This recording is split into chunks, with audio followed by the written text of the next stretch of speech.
सुनिए, हमारे सामने मेरा प्यारा बच्चा जो कोऑर्डिनेशन कंपाउंड में आपको पढ़ा रहा था, उस कोऑर्डिनेशन कंपाउंड जो मैं कोऑर्डिनेशन कंपाउंड पढ़ा रहा था, उस कोऑर्डिनेशन कंपाउंड में आज हम लोगों के सामने एक नया टॉपिक है जिसे हम जानते हैं किस नाम से, वर्नर थ्योरी के नाम से जानते हैं। सबसे पहले कुछ अच्छी चीजें ध्यान से समझ लीजिए। वर्नर थ्योरी होता क्या है कि मैं देखता हूं कि कई बार स्कूल में ये कंटेंट छुड़वा दिया जाता है। कई बार वो पढ़ाते हैं तो शॉर्टकट में केवल थोड़ा बहुत बता दे जाते हैं, लेकिन बच्चे इसको इंपॉर्टेंट ना मानकर भी जब जाते हैं, लेकिन एग्जाम में क्वेश्चन इसके तुमको मिलते हैं, इवन कंपटीशन में भी मिल जाते हैं कभी कभी क्वेश्चन। तो ध्यान से समझोगे तो आराम से टॉपिक समझ में आ जाएगा। कोई न्यूमेरिकल या कोई बहुत कठिन अप्रोच नहीं है, आपको आराम से सारी चीजें जो होंगी वो समझ में आएंगी। आज का टॉपिक चलिए शुरुआत करते हैं, दैट इज वर्नर थ्योरी। क्या कहता है वर्नर थ्योरी, इस चीज को थोड़ा हम समझते हैं।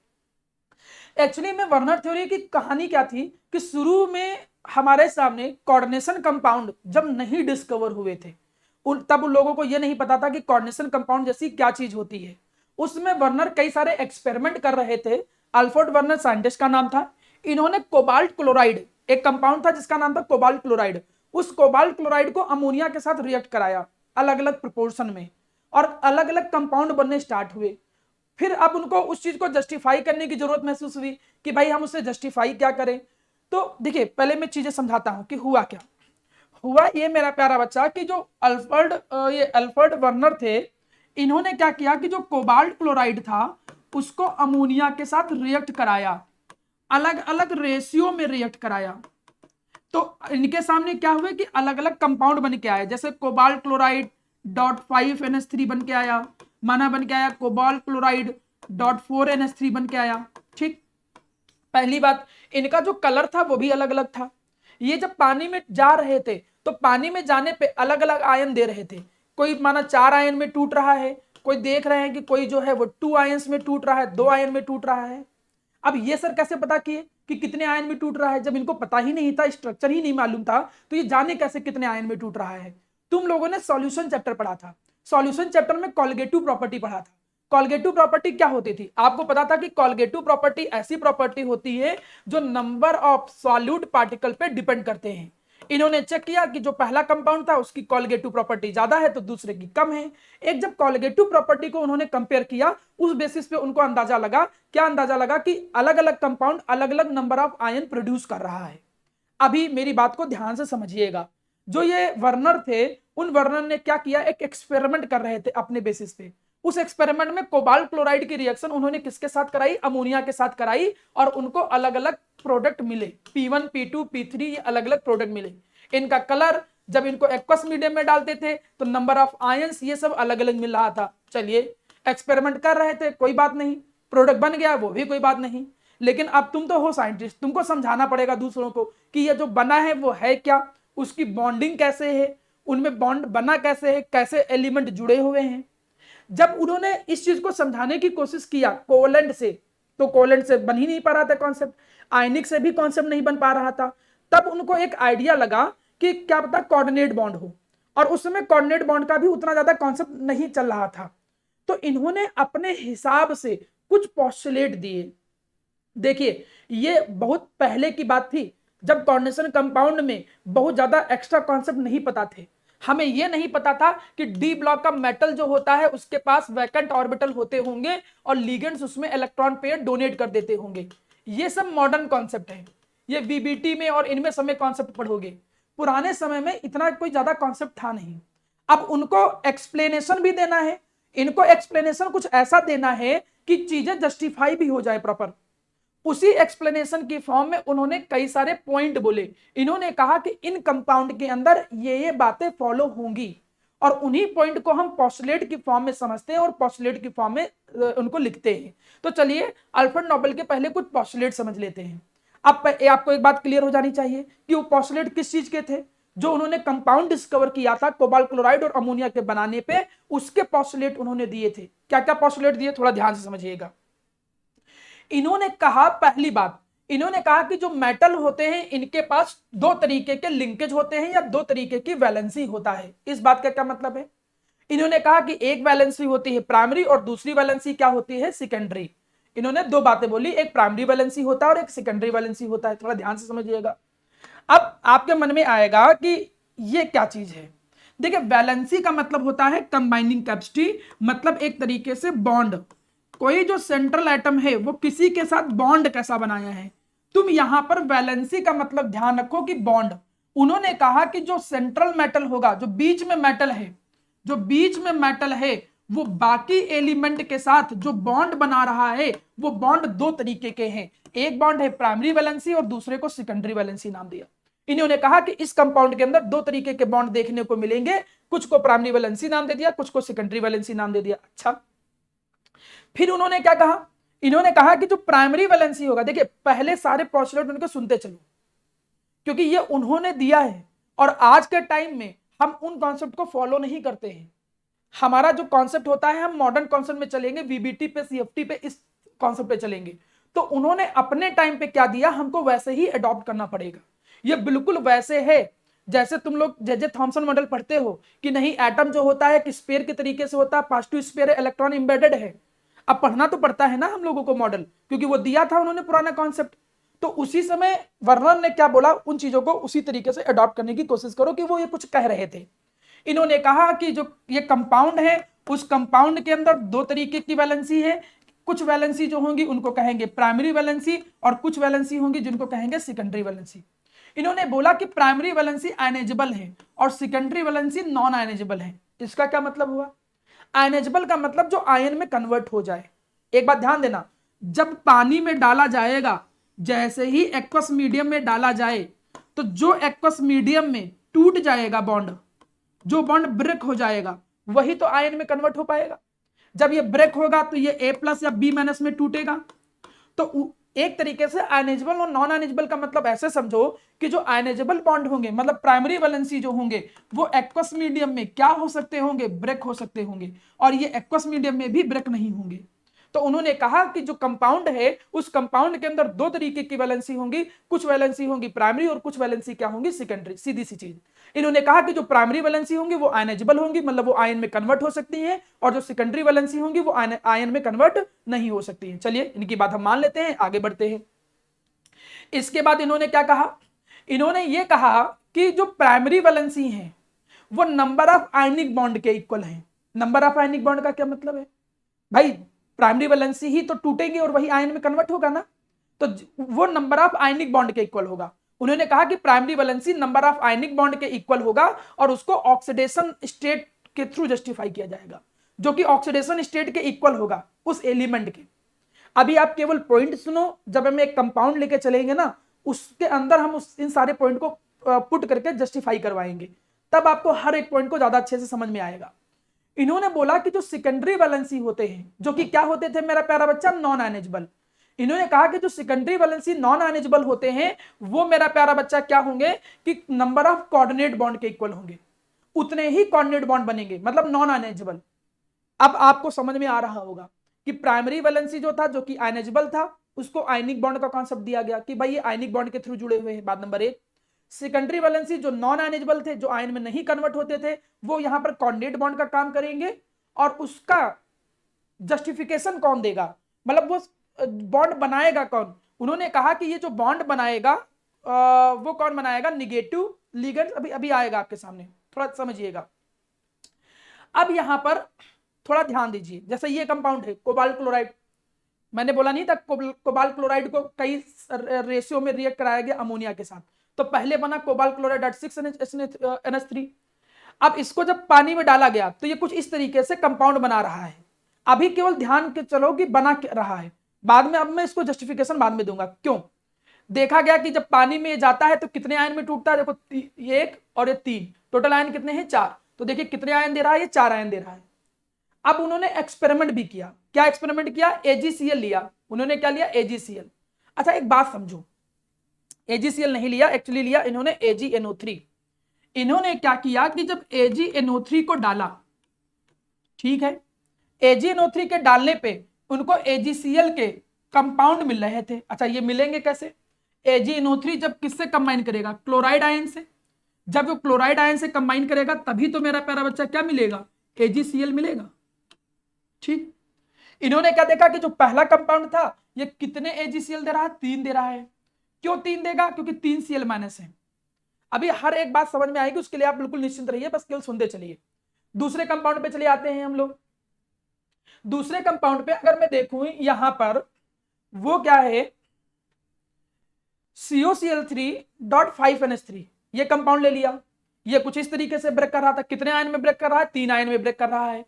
ये कितने AgCl देगा, 2 क्लोराइड है ना, जितने क्लोराइड होंगे उतने AgCl देगा। ये ब्रेक होगा तो कितने आयन में ब्रेक हो रहा है, 3 आयन में ब्रेक हो रहा है। अगला कंपाउंड देखो, COCl3.4NH3, ये जब ब्रेक हो रहा था तो कितने आयन में ब्रेक हो रहा है, 2 आयन में।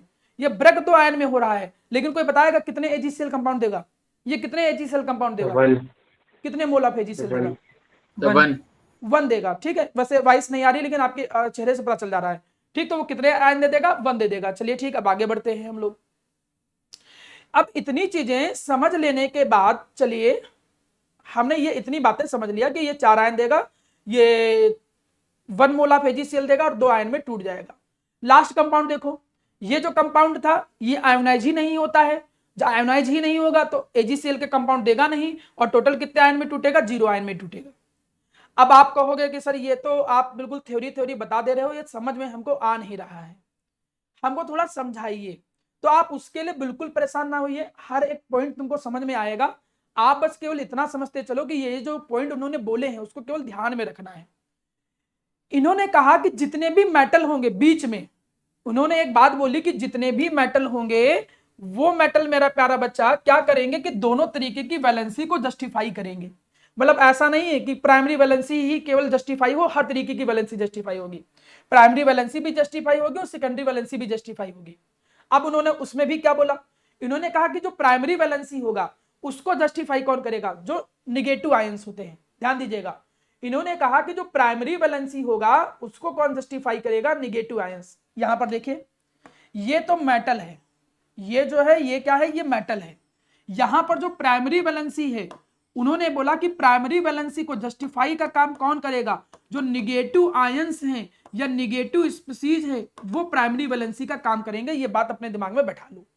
इन्होंने एक बात और बोला कि जो सेकेंडरी वैलेंसी है उसको कौन जस्टिफाई करेगा। उन्होंने कहा सेकेंडरी वैलेंसी को कोई भी जस्टिफाई कर सकता है, लेकिन उसमें भी एक क्रम है।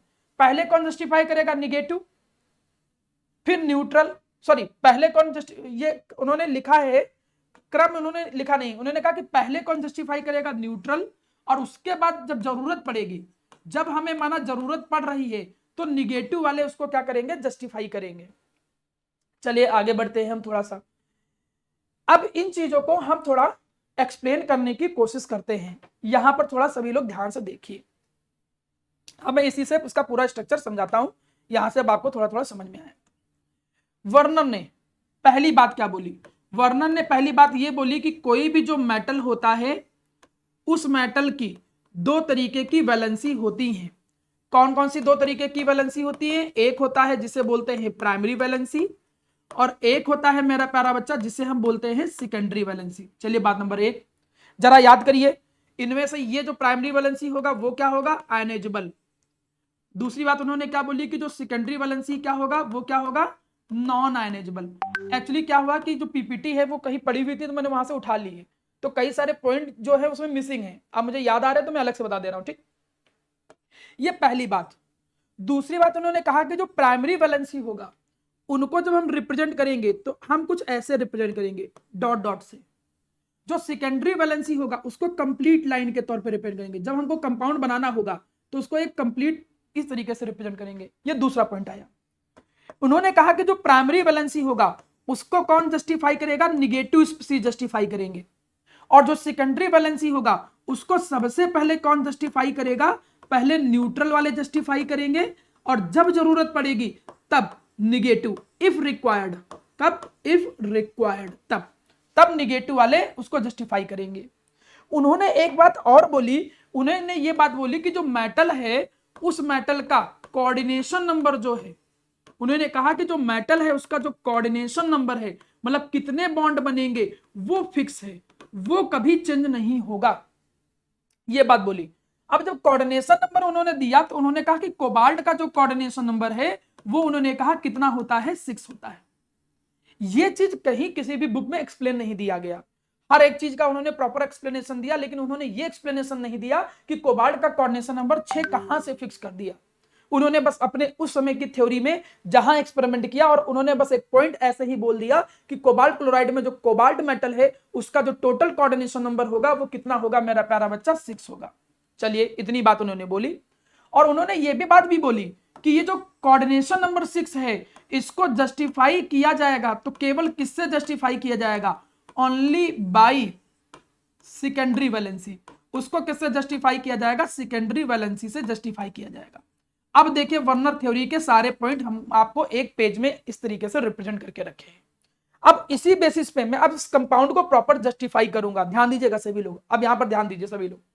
यहां पर हमने क्या बनाया, कोबाल्ट, ठीक है जी, ये बना दिया कोबाल्ट। अब कोबाल्ट की जो वैलेंसी होती है, सॉरी टोटल कोऑर्डिनेशन नंबर कितना होता है, 6, तो इसका टोटल कोऑर्डिनेशन नंबर कितना है, 6। और वो जो कोऑर्डिनेशन नंबर 6 है उसको जस्टिफाई किया जाएगा किसके थ्रू, उसको जस्टिफाई किया जाएगा सेकेंडरी वैलेंसी के थ्रू। ओके भैया, सेकेंडरी वैलेंसी के थ्रू जस्टिफाई किया जाएगा। आपको मैं पहले बता चुका हूं कि सेकेंडरी वैलेंसी कैसे बनेगा, कंप्लीट लाइन के थ्रू बनेगा, तो हम कंप्लीट लाइन यहां पर रिप्रेजेंट कर दिए हैं। ठीक, आपको यह बात भी बोली गई थी, क्या बात बोली गई थी कि जो सेकेंडरी वैलेंसी है उस सेकेंडरी वैलेंसी का काम कौन करेगा, ध्यान दो, उसको कौन काम करेगा, न्यूट्रल स्पीसीज। तो इसमें न्यूट्रल स्पीसीज कौन है, अमोनिया है कि क्लोरीन है, ये तो याद ही होगा ना। अमोनिया जो था वो न्यूट्रल था और क्लोरीन तो क्लोराइड आयन की फॉर्म में था ना। तो उन्होंने क्या बोला कि यहां पर जो 6 अमोनिया है वो 6 अमोनिया किसका काम करेंगे, वो 6 अमोनिया सेकेंडरी वैलेंसी का काम करेंगे। जो ये 6 अमोनिया है वो 6 अमोनिया किसका काम करेंगे मेरा प्यारा बच्चा, सेकेंडरी वैलेंसी का काम करेंगे। बात नंबर 1। और उन्होंने एक बात ये भी बोली, इन्होंने कहा कि जो कंपाउंड होगा उस कंपाउंड का जो स्ट्रक्चर है, जो कंपाउंड होगा उस कंपाउंड का जो स्ट्रक्चर है उसको एक्सप्लेन किया जाएगा ओनली बाई सेकेंडरी वैलेंसी। मतलब उन्होंने बोला कि जो सेकेंडरी वैलेंसी होते हैं केवल वो सेकेंडरी वैलेंसी ही केवल उस कंपाउंड के स्ट्रक्चर को ही बताएंगे, प्राइमरी वैलेंसी का कोई मतलब नहीं। उसी बेसिस पे देखो हम यहां पर इसका स्ट्रक्चर बना रहे हैं। सारे पॉस्टुलेट को एक बार अच्छे से समझ लीजिए, अगर एक बार पॉस्टुलेट आपको क्लियर होंगे तो फिर आपको सब क्लियर हो जाएगा। वर्नर ने पहली बात क्या बोली कि जो कंपाउंड बन रहा है उस कंपाउंड के अंदर 2 तरीके की वैलेंसी होंगी, प्राइमरी और सेकेंडरी। प्राइमरी आयनेजेबल है, आयन में कन्वर्ट होने वाली, सेकेंडरी नॉन आयनेजेबल है। जो आयनेजेबल है उसको कौन जस्टिफाई करेगा, निगेटिव वाले लिगेंड्स या निगेटिव वाले स्पीसीज। और जो सेकेंडरी वैलेंसी है जो नॉन आयनेजेबल है उसको कौन जस्टिफाई करेगा, पहले न्यूट्रल और फिर जरूरत पड़ेगी तो निगेटिव वाले। क्लियर। प्राइमरी वैलेंसी जो होगा उसको डॉट डॉट से रिप्रेजेंट करेंगे जो कि आयनेजेबल है, और सेकेंडरी वैलेंसी को कंप्लीट लाइन से रिप्रेजेंट करेंगे। हर मेटल का फिक्स कोऑर्डिनेशन नंबर होता है और उन्होंने कोबाल्ट का कितना मान के चला, 6 मान के चला। लास्ट बात कि जो सेकेंडरी वैलेंसी होता है केवल वही स्ट्रक्चर को जस्टिफाई करेगा। कंपाउंड का स्ट्रक्चर क्या होगा वो कौन बताएगा, केवल सेकेंडरी वैलेंसी, प्राइमरी वैलेंसी का कोई भी रोल उसके अंदर नहीं है। चलिए इन्हीं बातों की बेसिस पे हमने देखिए इसका ये स्ट्रक्चर यहां पर बना के रखा है। क्लियर है, ठीक है भैया। ये देखो इसका स्ट्रक्चर क्या हो गया, ऑक्टाहेड्रल। सेकेंडरी वैलेंसी है ना सारे, सेकेंडरी वैलेंसी में इसका ऑक्टाहेड्रल स्ट्रक्चर बन गया। अब प्राइमरी वैलेंसी यहां पर कौन होंगी, प्राइमरी वैलेंसी पे चलो आ जाते हैं। प्राइमरी वैलेंसी 3 क्लोरीन बच रहे हैं ना, देखो 3 क्लोरीन बच रहे हैं, तो 3 क्लोरीन यहां पर प्राइमरी वैलेंसी का काम करेंगे। सर मैं इसको कहां बनाऊं, तो इसको जहां मर्जी आए वहां बना दो, फर्क नहीं पड़ता है। क्यों फर्क नहीं पड़ता है सर, क्योंकि आपको मालूम है कि जो प्राइमरी वैलेंसी होता है वो तो स्ट्रक्चर डिसाइड ही नहीं करता है। जब वो स्ट्रक्चर डिसाइड ही नहीं करता तो जहां मर्जी आए वहां उसको बना दो, क्या फर्क पड़ता है। तो वर्नर के थ्रू इस कंपाउंड को कुछ इस तरीके से बनाया गया और एक्सप्लेन किया गया।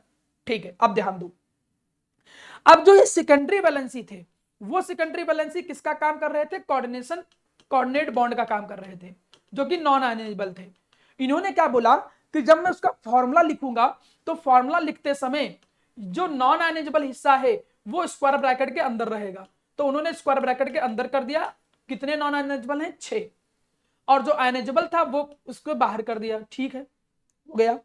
अब अगर तुम इसको एक्वस मीडियम में डालो, जैसे एक्वस मीडियम में डालोगे तो ये देखो टूटेगा कैसे, ये टूटेगा CONH3 का होल 6 3+ और 3Cl-। देखो कितने आयन में टूट रहा है, 4 आयन में टूट रहा है। तो उनके थ्रू बात जस्टिफाई हो गई। जो पहले देख रहे थे, क्या देख रहे थे, कोलगेटिव प्रॉपर्टी के थ्रू कि ये कंपाउंड 4 आयन में टूट रहा है, तो ये कुछ इस तरीके से उन्होंने जस्टिफाई किया। और उसका स्ट्रक्चर कैसा बना, उसका स्ट्रक्चर कुछ ऐसा बनेगा। अब मैं उनके जितने भी कंपाउंड दिए गए थे हर कंपाउंड को वर्नर थ्योरी से जस्टिफाई कराने की कोशिश करूंगा। ठीक है, ध्यान दीजिएगा, जितनी बार मैं जस्टिफाई कराऊंगा उतना ही कॉन्सेप्ट आपको ज्यादा अच्छे से क्लियर होता चला जाएगा, उनके पोस्टुलेट क्लियर होते चले जाएंगे। ये कोबाल्ट क्लोराइड वाला जो कंपाउंड है CONH3 का होल 6 3Cl-, उसको जैसे ही एक्वस मीडियम में डाले उन्होंने देखा कि ये कितने आयन में टूट रहा है, 4 आयन में टूट रहा है। क्यों 4 आयन में टूट रहा था, उसी का जस्टिफिकेशन हमने दिया था।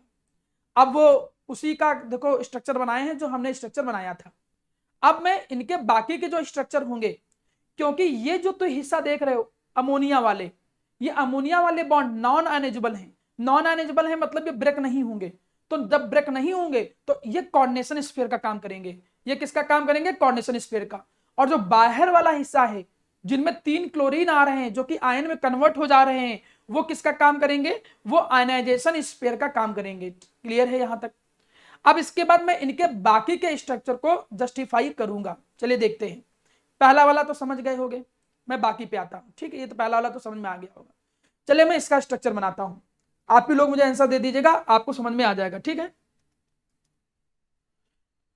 देखिए प्यारा बेटा समझिएगा। अब इसका स्ट्रक्चर वर्नर थ्योरी के थ्रू कैसे डिसाइड होगा।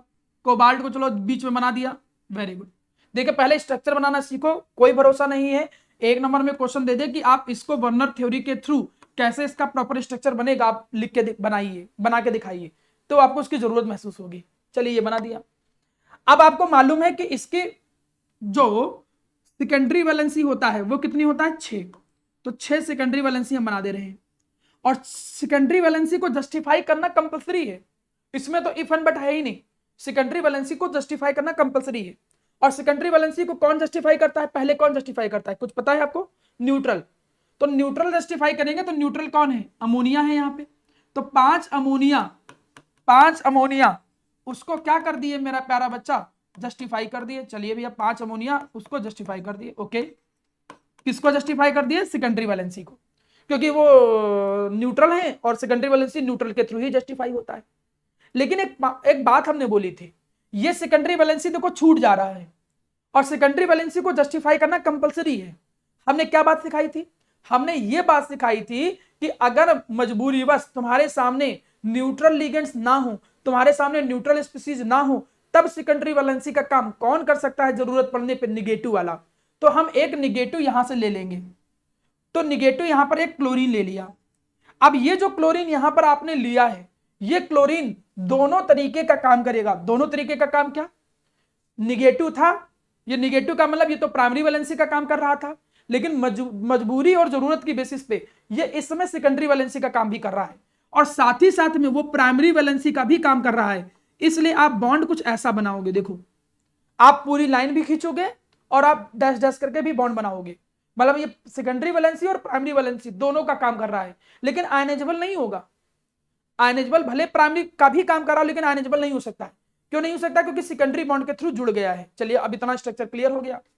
अब जब इतना स्ट्रक्चर क्लियर हो गया तो अब इसका फॉर्मूला लिखते हैं। चलिए फॉर्मूले से आपको चीजें समझ में आएंगी। देखिए अब इसका फॉर्मूला लिखा कैसे जाएगा, कोबाल्ट स्क्वायर ब्रैकेट के अंदर कौन आते हैं, सेकेंडरी वैलेंसी वाले। सेकेंडरी वैलेंसी यहां पर कौन है, अमोनिया है। कितने अमोनिया है यहां पर, 5।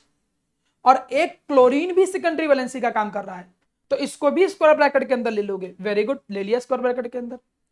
अब प्राइमरी वैलेंसी का काम कौन करेगा, देखो भैया जितने क्लोरीन बचेंगे वो प्योर प्राइमरी वैलेंसी का काम करेंगे। ये भी प्राइमरी है लेकिन जो प्योर प्राइमरी वैलेंसी का काम करेगा, जो आयनाइजेबल है, 1 और 2 Cl ऐसे करके। 1 Cl तो बेचारा सेकेंडरी में चला गया ना, तो वो जो प्राइमरी वैलेंसी का काम कर रहे थे वो बाहर रहेंगे। ये है इस कंपाउंड का स्ट्रक्चर। अगर कोई पूछे कि आप वर्नर थ्योरी के थ्रू इस कंपाउंड का फॉर्मूला लिख के दिखाइए, उसको हम कैसे फॉर्मूले की फॉर्म में रिप्रेजेंट करेंगे, तो कुछ ऐसे रिप्रेजेंट करोगे। हम वर्नर थ्योरी के जितने भी पोस्टुलेट है सारे पोस्टुलेट को अप्लाई कर रहे हैं, भूलिएगा नहीं इसमें। अब इसको अगर तुम पानी में डालो, देखो इसको पानी में डालो, जब तुम इस आयन को पानी में डाल रहे थे मेरा प्यारा बच्चा, तो आपको पानी में डालने पे 3 आयंस दे रहा था। ये पानी में पुट करने पे ये कितने आयन दे रहा था, 3 आयन दे रहा था। क्यों ये 3 आयन दे रहा था, फॉर्मूले से जस्टिफाई हो गया। आप एक्वस मीडियम में जैसे डाले, एक्वस मीडियम में डालने पर देखो ये क्या दे रहा है, CONH3 का होल 5 Cl एक आयन और 2 Cl माइनस। कितने आयन है देखो, टोटल 3 आयन है। कितने नंबर ऑफ आयन है, 3 आयन है। तो 3 आयन में ब्रेक हो रहा है। वर्नर ने जस्टिफाई किया कि नहीं जस्टिफाई किया, हर एक बात को उन्होंने जस्टिफाई किया कि बॉन्डिंग कैसे बनी हुई है। उसी कॉन्सेप्ट की बेसिस पे इस बात को भी जस्टिफाई किया कि पानी में डालने पे वो 3 आयन क्यों देगा। उन्होंने अपने कॉन्सेप्ट के थ्रू इसका फॉर्मूला लिखा और फॉर्मूला लिखने पे 3 आयन में ब्रेक हो रहा है। चलिए मैं इसी चीज को अब आगे फिर अप्लाई करूंगा, अब आगे आप खुद समझ लोगे, ठीक, कोई बहुत बड़ी बात नहीं। अब ये कंपाउंड है, जरा आप लोग खुद एक बार प्रैक्टिस करिए। आज आप लोग बोल नहीं पा रहे हो कोई बात नहीं, लेकिन आप लोग थोड़ा प्रैक्टिस खुद करिए। कैसे प्रैक्टिस करोगे जी, समझिए। देखा क्या गया कि इसको जब एक्वस मीडियम में डाला गया, इसको जब एक्वस मीडियम में डाला गया तो ये कितने आयन में टूट रहा था, 2 आयंस में टूट रहा था। ये 2 आयंस में क्या हो रहा था, ब्रेक हो रहा था। अब उनको जस्टिफाई करना है, क्या जस्टिफाई करना है, क्यों, वाई, क्यों भैया ये 2 आयन में टूट रहा है। वर्नर थ्योरी के थ्रू मैं इसको जस्टिफाई करता हूं। देखिए कैसे जस्टिफाई करोगे जी। कोबाल्ट आपने यहां पर बना लिया भैया कोबाल्ट। कोबाल्ट बनाने के बाद जरा देखो सभी लोग, कोबाल्ट बना लिया, ठीक है। सेकेंडरी वैलेंसी कितनी होती है, 6। ये तो किसने बोला था, वर्नर ने साफ साफ ये बात बोली थी। क्या बात बोली थी कि कंपाउंड के अंदर जो मेटल होगा उस मेटल का कोऑर्डिनेशन नंबर जो होगा वो फिक्स है। और उन्होंने ये भी बोला कि कोऑर्डिनेशन नंबर कितना फिक्स है, 6 है। और उन्होंने कहा कि वो जो 6 होगा कोऑर्डिनेशन नंबर, उसको कौन जस्टिफाई करेगा, सेकेंडरी वैलेंसी जस्टिफाई करेगा। फिर उन्होंने बोला कि सेकेंडरी वैलेंसी का काम करेगा कौन, पहले न्यूट्रल, फिर जरूरत पड़ेगी, फिर इफ रिक्वायर्ड, फिर अगर जरूरत पड़ेगी तो कौन करेगा, निगेटिव वाले। तो चलिए आप जस्टिफाई कराइए। यहां पर भाई यहां प्राइमरी वैलेंसी का काम कौन करेगा, पहले तो अमोनिया। लेकिन देखने को क्या मिला कि यार अमोनिया तो यहां पर है ही नहीं ज्यादा, अमोनिया तो यहां पर केवल 4 है। अरे अब तो 4 ही यहां पर सेकेंडरी वैलेंसी क्या रहेगा, नहीं, सेकेंडरी वैलेंसी 6 रहेगा तो 6 ही रहेगा, उसमें कोई बदलाव नहीं कर सकते हो। अब यहां पर अब हम क्या करें, अब सेकेंडरी वैलेंसी के लिए तो मजबूरी है, तुम्हें हेल्प किसकी लेनी पड़ेगी, निगेटिव वालों स्पीशीज की, निगेटिव लिगेंड्स का। तो यहां पर निगेटिव लिगेंड्स जो हैं वो सेकेंडरी वैलेंसी का काम करेंगे। लेकिन क्या वो सेकेंडरी वैलेंसी का काम करें, वो मदद करने के लिए आ गए एज अ सेकेंडरी, तो वो अपना खुद का वो भूल जाएंगे क्या, नहीं, वो खुद प्राइमरी वैलेंसी का काम कर रहे थे, तो वो प्राइमरी वैलेंसी का काम तो करते ही रहेंगे। ये नहीं कि प्राइमरी वैलेंसी का काम वो भूल जाएंगे, they also work as a primary valency. और प्राइमरी वैलेंसी को कैसे रिप्रेजेंट करते हैं आप लोग, डैश डैश करके बॉन्ड बनाते हैं, ठीक। तो ये कंपाउंड इसका बन के आया। अगर आप इस कंपाउंड को देखो तो इस कंपाउंड में आपको साफ साफ क्या दिख रहा होगा कि भैया जो इसका 6 है, जो इसकी सेकेंडरी वैलेंसी है वो भी जस्टिफाई है, और इसका जो कोऑर्डिनेशन नंबर है मेटल का वो भी जस्टिफाई है। ये देखिए ये है इसका स्ट्रक्चर। किसका स्ट्रक्चर है, COCl3.4NH3 का। अब हम जस्टिफाई कराएंगे कि भैया ये पानी में डालने पर 2 आयन क्यों दे रहा था। इस चीज को जस्टिफाई करने के लिए आपको इसका फॉर्मूला लिखना पड़ेगा। चलिए लिखिए फॉर्मूला। पहले हमने स्क्वायर ब्रैकेट बनाया, क्या लिखा, कोबाल्ट। स्क्वायर ब्रैकेट के अंदर किसको पुट करोगे प्यारे बच्चा, स्क्वायर ब्रैकेट के अंदर आप पुट करोगे जो नॉन अनेजेबल होते हैं। कौन कौन नॉन अनेजेबल है यहाँ पर, 1 2 3 4 5 और 6। अच्छा एक चीज तो छूट ही गई, क्या यहां पर छूट गया, यहां पर जो प्राइमरी वैलेंसी थे वो छूट गए, क्योंकि क्लोरीन यहां पर कितने थे, टोटल 3 थे ना क्लोरीन, तो एक क्लोरीन तो बच गया। वो जो एक क्लोरीन होगा वो प्योर प्राइमरी वैलेंसी का काम करेगा, वो प्योर प्राइमरी वैलेंसी का काम करेगा। एक Cl बना दो। तो उन्होंने कहा कि स्क्वायर ब्रैकेट के अंदर कौन रहेगा, सेकेंडरी वैलेंसी रहेंगे। सेकेंडरी वैलेंसी का काम कर कौन रहा है, अमोनिया तो कर ही रहे हैं 4, और मजबूरी में 2 क्लोरीन भी करने लग गए। लेकिन एक क्लोरीन अभी बच गया है जो कि प्राइमरी वैलेंसी का काम कर रहा है, और प्राइमरी वैलेंसी वाले हमेशा बाहर रहते हैं। सेकेंडरी वैलेंसी जो होता है वो अंदर रहता है, और प्राइमरी वैलेंसी जो रहता है वो बाहर रहता है।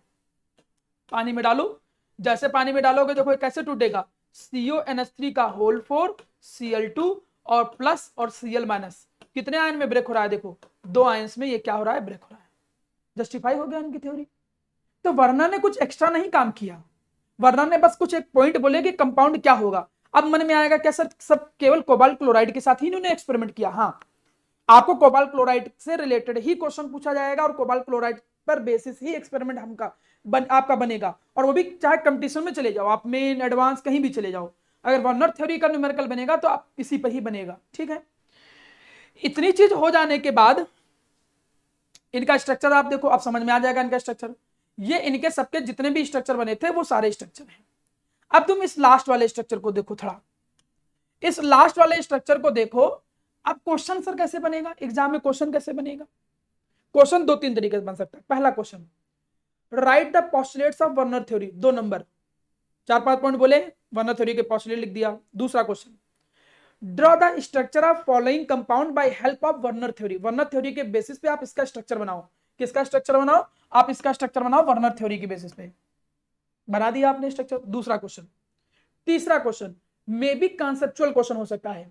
कैसे क्वेश्चन हो सकता है कि बताओ कि अगर इसको हम, इस कंपाउंड को हम पुट करते हैं एक्वस मीडियम के अंदर, अगर हम इसको एक्वस मीडियम के अंदर पुट करते हैं तो ये कितने आयन में टूटेगा? तो कितने आयन में टूटेगा? नो आयंस, वो ब्रेक ही नहीं होगा, it will produce no ions. तीसरा क्वेश्चन, चौथा क्वेश्चन, इसी कंसेप्चुअल क्वेश्चन में वो ऐसे कह दे कि ऐसे कंपाउंड बना दे, और कंपाउंड बनाने के बाद कहे कि अगर हमने इसकी रिएक्शन AgNO3 से कराया, then how many moles of, कितने मोल्स हमको AgCl के मिलेंगे? तो क्या आंसर आएगा? 0। क्यों भैया 0 मोल मिलेंगे AgCl के? क्योंकि तुम देखोगे कि कोई भी क्लोरीन प्राइमरी वैलेंसी का काम कर ही नहीं रहा है। ठीक, देखिए अब कैसे आएगा क्वेश्चन। आप यहां पर थोड़ा ध्यान दीजिए, यहां पर अगर तुम इसके स्ट्रक्चर पे ध्यान दो तो आपको मालूम है कि जो कोबाल्ट है उस कोबाल्ट का कोऑर्डिनेशन नंबर 6 होता है, और वो जस्टिफाई होना कंपलसरी है भाई। अब वो जस्टिफाई होना कंपलसरी है तो कैसे कंपलसरी होगा? 3 तो अमोनिया के थ्रू, 1 2 3 अमोनिया, न्यूट्रल हो गए, खत्म। अब मजबूरी, जब मजबूरी आई तो किसके पास गए? क्लोरीन के पास। क्लोरीन ने क्या किया? चलो ठीक है, सेकेंडरी वैलेंसी का काम कर दिया उन्होंने, लेकिन वो प्राइमरी वैलेंसी का भी काम करेंगे। तो कभी भी निगेटिव वाले जब आते हैं तो उनके साथ डैश डैश भी बना रहता है और पूरा बॉन्ड भी बना रहता है। लेकिन ओवरऑल वो क्या हो गए? ओवरऑल तो वो सेकेंडरी के जाल में फंस गए ना, और जब वो सेकेंडरी के जाल में फंस गए तो मतलब वो स्क्वायर ब्रैकेट के अंदर ही आ जाएंगे। जब वो स्क्वायर ब्रैकेट के अंदर ही आ गए तो बाहर तो कोई है ही नहीं ना, इसका आयनाइजेशन स्पेयर तो है ही नहीं, इस कंपाउंड का तो आयनाइजेशन स्पेयर है ही नहीं। क्या भरोसा क्वेश्चन ऐसे पूछ ले, क्या इसका आयनाइजेशन स्पेयर वाला हिस्सा एग्जिस्ट करेगा कि नहीं करेगा? नहीं करेगा एग्जिस्ट। क्यों नहीं करेगा? क्योंकि तीनों के तीनों क्लोरीन और तीनों के तीनों अमोनिया यहां पर सेकेंडरी वैलेंसी का काम कर रहे हैं, इसलिए इसमें कोई भी आयनाइजेशन हिस्सा है ही नहीं। पानी में डालोगे तो टूटेगा कैसे? टूटेगा ही नहीं कहीं कुछ भी। तो ये इतनी बातें आप लोगों को समझ में आनी चाहिए थी। वर्नर्स की ये एक सिंपल सी थ्योरी थी, इससे ज्यादा थ्योरी में और कुछ नहीं है। अब उन्होंने यही बात बोला भी, इन्होंने कहा कि इनका कलर भी अलग अलग होता है। केवल इतनी ही बातें नहीं, अब मैं इनको कंक्लूड कर रहा हूं, ध्यान दीजिए सभी लोग। इन्होंने ये बात भी बोली, क्या बात बोली? कि इनका सबका जो कलर होगा वो भी अलग अलग होगा। ये जो पहला कंपाउंड था, ये कंपाउंड था क्या? CONH3 का होल 6 Cl3, ये पहला कंपाउंड था। इस पहले कंपाउंड को जब पानी में डाल रहे तो ये कितने आयन दे रहा है? 4 आयन। कितने AgCl देगा बताओ? अच्छा कोई कितने मोल ऑफ AgCl देगा? ये कोई लिख के बताओ हमको, ये कितने मोल ऑफ AgCl देगा अगर इसको AgNO3 से रिएक्ट कराया जाए? अगर हम इसको AgNO3 से रिएक्ट कराएं तो कितने मोल ऑफ AgCl देगा? ये कोई भी मैसेज तुरंत भेजिए। हाँ रोहित बिल्कुल सही, वो कितने, अथर्व भी सही, वो कितने मोल ऑफ AgCl देगा? 3 मोल ऑफ AgCl देगा। ऐसे ही क्वेश्चन आ जाते हैं, बिल्कुल सही श्रेयांश, क्वेश्चन ऐसे ही आ जाता है। क्वेश्चन कैसे पूछेगा? 4 ऑब्जेक्टिव क्वेश्चन बना देगा, ऐसे ऐसा नहीं ब्रेक करेगा। यहां पर थोड़ा ध्यान दो, ये एक्चुअली में लिखा कैसे, थोड़ा समझो बेटा। ये एक्चुअली लिखा कैसे? ये लिखा ऐसे, CONH3 का होल 5 1 Cl और 2 Cl बाहर है। ठीक, ये कैसे लिखा है? CONH3 का होल 4 Cl2 और 1 Cl बाहर है। अंदर 6 कोऑर्डिनेशन नंबर फिक्स है, और कोऑर्डिनेशन नंबर जो 6 फिक्स है उसको तो जस्टिफाई होना ही होना है, फर्क ही नहीं पड़ता है किसी बात से। ये देखो ये कंपाउंड है, ऐसे 4 कंपाउंड दे देगा ऑप्शन में और कहेगा इन चारों में से, मैं आप ही से पूछता हूं मुझे आंसर दीजिएगा। ये है पहला, ये है फर्स्ट कंपाउंड, मैं इसको मिटा दे रहा हूं। ठीक, ये है फर्स्ट, ये है सेकंड कंपाउंड जिसमें CO था, ये सेकंड कंपाउंड है, ये है थर्ड कंपाउंड, ये है फोर्थ कंपाउंड। अब ये 4 कंपाउंड आपको दिख रहे होंगे, फिर से ध्यान दीजिए। ये सेकंड है, ये थर्ड कंपाउंड है, ये फोर्थ कंपाउंड है, और ये पहला कंपाउंड है। मेरा क्वेश्चन आपसे ये है, पहला क्वेश्चन, सभी लोग आंसर दीजिए कि इन चारों में से कौन ऐसा है। मैं इसको थोड़ा और अच्छे से रिप्रेजेंट कर दूं क्योंकि कई बच्चों को दिख नहीं रहा होगा, हो सकता है वो कंफ्यूजन के बारे आंसर ना दे पाए, तो मैं इसको लिख भी दे रहा हूं। जो पहला था वो क्या था, CO, देखिए लिखना भी सीख लीजिए इसी साथ, CONH3 का होल 6 और बाहर क्या था Cl3। दूसरा जो क्वेश्चन था, आंसर भी दीजिएगा मुझे, CONH3 का होल 5, एक Cl अंदर आ गया Cl2। थर्ड जो था वो क्या है, देखिए CONH3 है 4 यहाँ पे और 2 Cl2 अंदर आ गए, एक Cl बाहर रह गया। और चौथा जो स्ट्रक्चर उन्होंने वर्णन ने दिया, CONH3 का होल 4, नहीं कुछ गड़बड़ हो गया, 4 2 6, हाँ ठीक है, ये NH3 का,